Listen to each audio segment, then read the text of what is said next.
cheap, but you know, the deception. Different right? stuff. Yes, Yeah. he actually was. He wasn't necessarily known for that, but what I really appreciate about his matches that you could watch is that he prepared for his opponents and he prepared for the maps very specifically, and he was not locked into a "this is what I do every single game" kind of style. Right. We saw a lot of one-base Mutalisk openings against Flash, or actually it evolved to more of a two-base but low econ.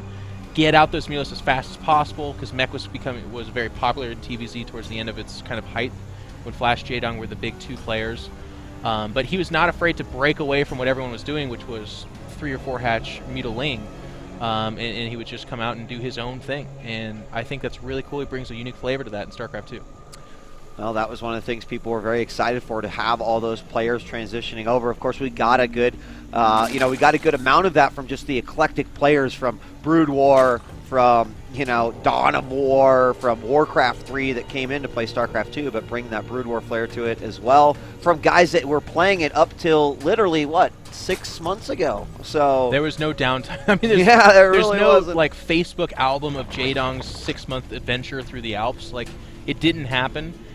Someone came up to him and passed him a note and said, "Stop playing Brood War at StarCraft 2 now." And then he closed down Brood War and opened up StarCraft 2, and boom, he's back to work. Like, this guy is StarCraft. That's all he does. So let's introduce our players here in the Northwest position. Down 2 games currently from Team IM. We've got YongHwa. And here in the Southeast position as the Red Zerg, up 2-0, EG, Jaedong, RC. And here we are in Ohana, the map that, for some of us, getting to watch Jaedong for one of the first times in that Pro League. God. Absolutely getting trounced by that Immortal Century all in. Absolutely. He got monster moded a little bit. So, of course, that was then. This is now. A lot of learning has happened in between. But you got to know it's coming. You can feel the choo-chooing of the train starting up, the old Soul Train. And YongHwa needs it, because as you said, 0-2, this could be the first 3-0 of the tournament. We've had a couple 3-1s, but Jaedong's putting on a different show right now. Yeah, he is. And, I mean, in consideration, this series has been short compared to everything else. Yeah, 7-minute cheese will help with that. Absolutely. 22 minutes on game 1. Oh, it is discovered, and the pylon's still down. He's bringing the Zerglings over, so it will finish. I think he does. Wow. Okay, he's just going to go back, clean that up. But that does mean, will we see some additional aggression come out? This is wonderful for YongHwa. I mean, it was 1 cannon. He didn't even think about adding a second one. We've got 6 lings out, and just now the hatchery goes down as... Actually, once again, spoke ahead of myself. The Nexus is about 50%. So it could have been better, but because he went with a Forge First cannon that he actually built at his main first, and then the cannon at the third, it's not quite the advantage it could have been. Yeah. And what will... Oh. Whoa. We have a Baneling. Whoa. Yeah. Yeah, I'll take it. Yeah. I'll take it. This is, this is one of those things, I think, a fallback. You're not going to get that third base back. Needs to get I that think probe, that though. this is a total feint. I don't think that he has any intention of going down there. Oh, my God, probe. Oh, okay. Oh, if it spots the lings. My God, though. Yes, it does. What? Oh. Well, I mean, wow. And he's going to spot the Baneling Nest as well. Yeah, for sure. I'm pretty sure. And we're going to have an additional cannon go down. He did not. Yeah, spot it. Oh, my God. He saw the lings, though, man. He canceled it. I'm going to be honest with you. Oh, wow. Layer. Okay. All right. So and immediately went to into layer. it. Yeah, he's not locked into it. That's good. Okay. And the lings look like they're going to kill the cannon, obviously. He's got a million of them. So anything that just derails what's supposed to happen and sends us into a spiral of all sorts of crazy stuff, I'm okay with. I'm okay with this. Because what do you do with with Lair in a pool? Is he going to go into some Mutaplay here? I don't know. It's kind of weird that he's actually leaving the cannon, to be honest with you. He's moving out. Because here's the thing. You want to be ambiguous. So, yeah, you got your lings spotted. That's fine. But go kill the cannon so that he doesn't know now if you're expanding or not. Right. If it's 2-base play, it's only Ling Infestor or it's Muta. It's really nothing else. Stargate's coming down. 6 minutes, 40 seconds. Layer's about to finish. Moment of truth here. Yeah, for sure. Is it Spire? If it's Spire, he's in trouble. Yeah, he's in trouble. There it is. Ruh-roh, Scrooby. Yeah, and not having that third, it's so limiting. I don't know, we'll have to see. There we are going to see. No, he's going to have to throw down a third. I mean, yeah. It's not lights out, but as a Protoss, if you go Stargate and you end up seeing a Spire or better yet Mutas, you're thrilled. You're like, thank you so much. This is what it feels like to be awesome and win. It's when the Mutas show up and you were going Robo and you just threw down your robotics way. That's when you want to punch a kitten and strangle a child. You don't want to be around. None of that. None of that. Yeah, I absolutely agree. And, we still haven't seen this third base go down quite yet. And the Spire, I mean, gosh, it's looking to be about 60%. He's only sitting on 300 gas right now. Is he showing the Phoenix? There's one out. No, it's inside the main. Okay, he's gonna wait for about. Oh, there is an Overseer though. 4. Oh, no, he hasn't. Does the Overseer scout before he makes Mutas? This is a big deal, right here. Yeah. All right, it's this finishing up. He actually not having the gas might help him out a little bit. He sees there. He sees no 2. Mutas out. That's really good. I mean, yeah, it sucks that he built a Spire at this time, but it's so bad if he has like 8 Mutas right now. Right now, what? Alright. Well, the last thing you would expect a Zerg to do after guess. going Stargate and they see it is probably go Mutas. He's never been wrong, so at this moment in time, I'm humbled. Like, yeah, obviously you go Mutalist, says Jaedong, and I'm like, I'll show myself out. Be right back.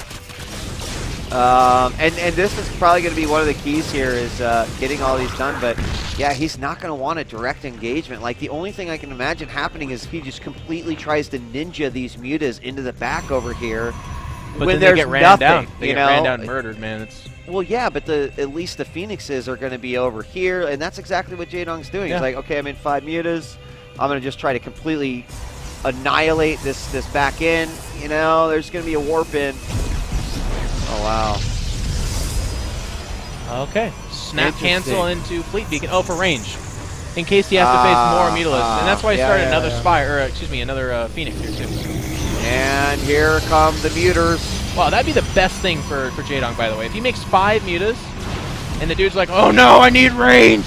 Yeah. More Phoenix! Then that's like wonderful, because then he shows up with Ling and Fester, and these Mutas not doing as much as sort of my Zerg biased mind thought that they were going to do when they were going into the back, so...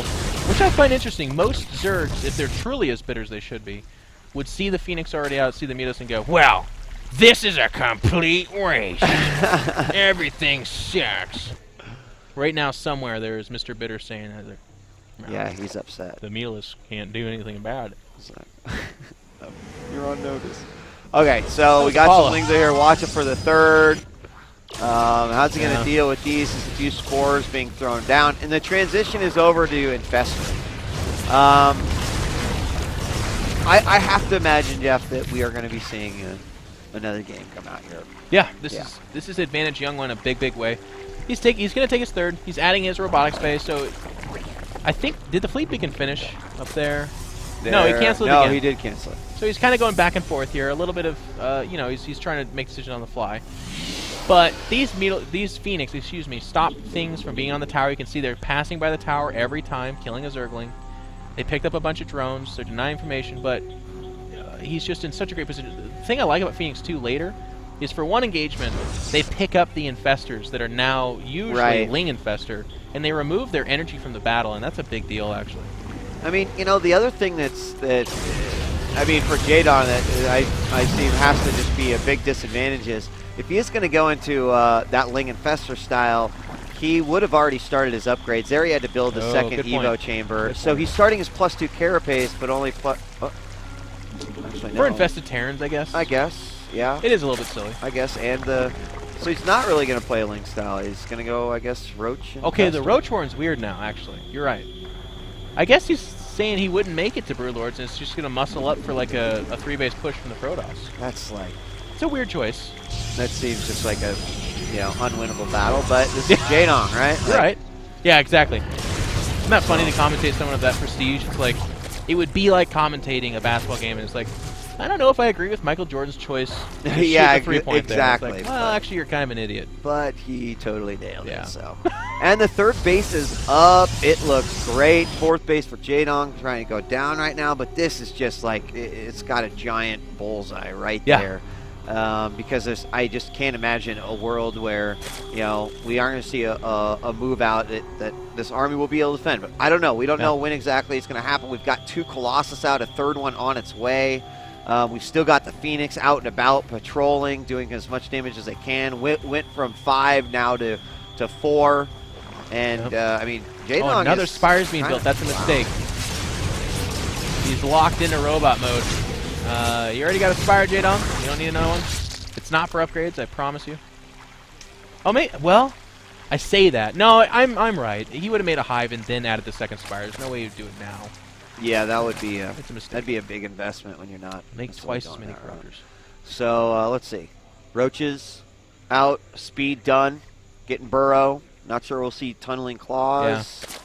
Yeah. But some links. I mean, really sort of a mishmash of units here. The Warp Prism's the final piece of this puzzle. The Protoss will add that to its composition. You can see gateways being added as well. This is a 3-base push. He will come out. Jaedong took a gamble here. He's basically saying if you would have been like trying for a 4th, my muscling up of roaches at this stage with my lings and infestors would have been really cool. But now that he's like, oh, you're going 3-base? Oh. So it's 3-base Zerg versus 3-base Protoss, and guess who wins that engagement? We see the Observer taken out, and the continued harassment as the double Spire finishes. Hive is coming out right now, and is he gonna snag him? Yeah, it's fine though. I mean, it would be kind of cool to have him in the big fight so they can pick up the infestors, but he's totally cool with this. He's like, oh no, don't kill those. Yeah, and the amount of energy that's coming out, and you know what? That is a Q. That's a big Q, and that is just they're stuck. Yeah, it's kind of nice we got the blink up there, so they're gonna get some damage in. Otherwise, the Force Shields would have stopped it entirely. But that's his whole army. He's got infestors behind him. Yep. You know. Yep. And a lot more Stalkers being getting all the warped in sentries now. here. What the hell? YongHwa is down to 2 sentries, 3 actually, and I mean I'm trying to turn this front upside down, Wheat, but it's a tall order for Jaedong. It's going to be hard. I mean, having the infestors out, that's great, but I just don't see where the damage is going to come from to get all this. We've got 9 additional roaches come out. You know, that was actually a great little set of bungles, but again, as we see the infestors fry, it's a little barbecue. With the Colossus still in play, this Infinity Stalkers going to be GG. Bungles going across the board, not enough. The infestors are waddling back and forth, trying to find a window of opportunity. Oh, wow. 10 Stalkers get warped in behind this, and now the Corruptors will get shot out of the sky. It's going to be a pure Stalker finish like so many MC games, but that's not MC, it's YongHwa. He's just ending it like the legend himself would. Man, if only 5 infested Terrans could beat this many Stalkers. My God. My life would be so much easier. You would not be happy. Yeah. It'd be a terrible game. Like, this is the greatest everything coming out, but this is most certainly a last-ditch effort that is certainly going to be for naught. But it's good. We did not have a 3-0. YongHwa, for his own mental condition, right? This is good that he picks up this win, especially after what we did see in the last couple of games. We're going to have to see, you know, put everything out there, but you can see 32 workers were sacrificed. This little guy with gas right there, he wants to get in the battle there.